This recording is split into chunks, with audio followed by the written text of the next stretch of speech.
And then can you please tell us, how was your life before encountering Jesus?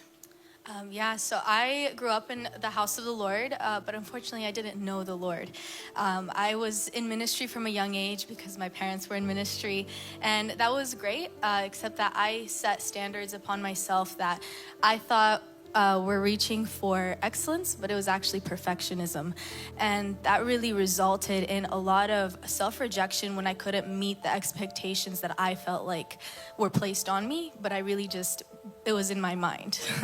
So every time I couldn't meet those expectations, I would allow the enemy to whisper things in my mind, and I would accept it as my identity. And I would begin to accept the fact that I wasn't good enough, or I didn't sing well enough, or I wasn't pretty enough, or I wasn't bold enough. And as that progressed, I began to spiral really into a time of anxiety and depression and self-rejection.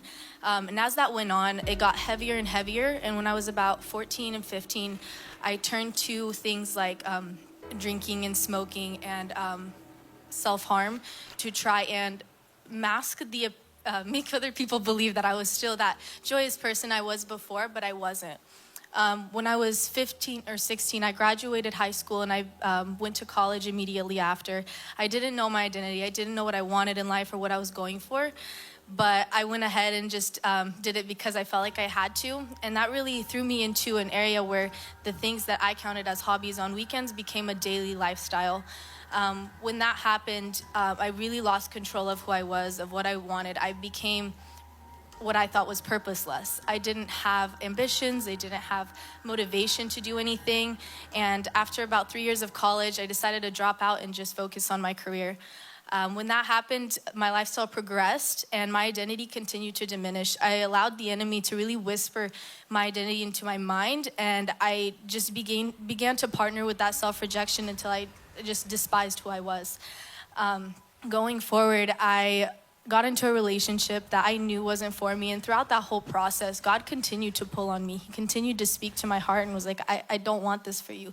You have a greater purpose than this. I have plans for you. I don't hate you. But I didn't align with that. I would reject it every time because I was convinced what I knew on the inside was from him, but it wasn't. As that progressed, at the end of 2019, I had been addicted to nicotine for about 6 years. Every day was kind of just a battle. If I survived, and everyone around me would just ask, what's wrong? My parents didn't recognize me anymore. I had ruined most of my relationships with my family, my friends. And I just cried out to God. I broke down, and I was like, God, I don't want to be like this. I hate this. I hate my life. I don't want to be here. If you really are this miracle working God that people say you are, get me out of this. Break these chains, fix this. I can't get out. And so that was at the end of 2019. Shortly after, I found Pastor Vlad's videos online.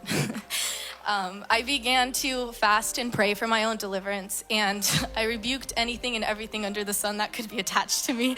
I prayed continually and was really passionate about getting my life back on track. And I promised God that I'm leaving all of my past life in 2019. I don't want to take it with me.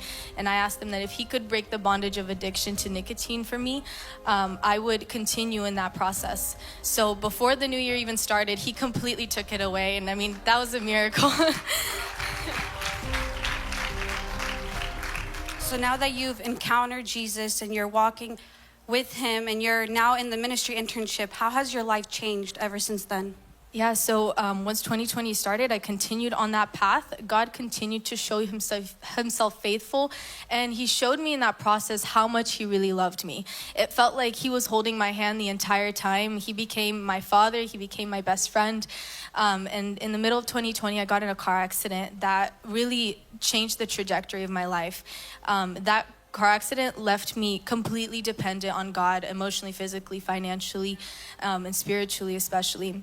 And from then on, I got baptized, and God plugged me into a church where I could receive my full deliverance. And after that, he began to teach me how to minister from his heart, how to really pursue people from a place of love and from the love that he showed me. And from then on, I've just been following his lead. He's been placing every step before me, and he brought me here where I get to learn how to minister on a bigger scale. Amen. If there was someone out there that was going through the same thing that you were going through, either addictions, either depression, anxiety, or just not knowing who you are, one advice would you tell them? I'd say that if you take one step towards God, He's going to take two back at you. He loves you so much, and you can't allow the things that the enemy tries to whisper you to hinder you from the call that He has on your life to really take you out. He calls you chosen. He calls you His royal priesthood. You're seated with Him in heavenly places, and you can't allow the lies of the enemy to diminish the truth. So He loves you. Come back to Him. He's going to help you the rest of the way. Thank you, Jules.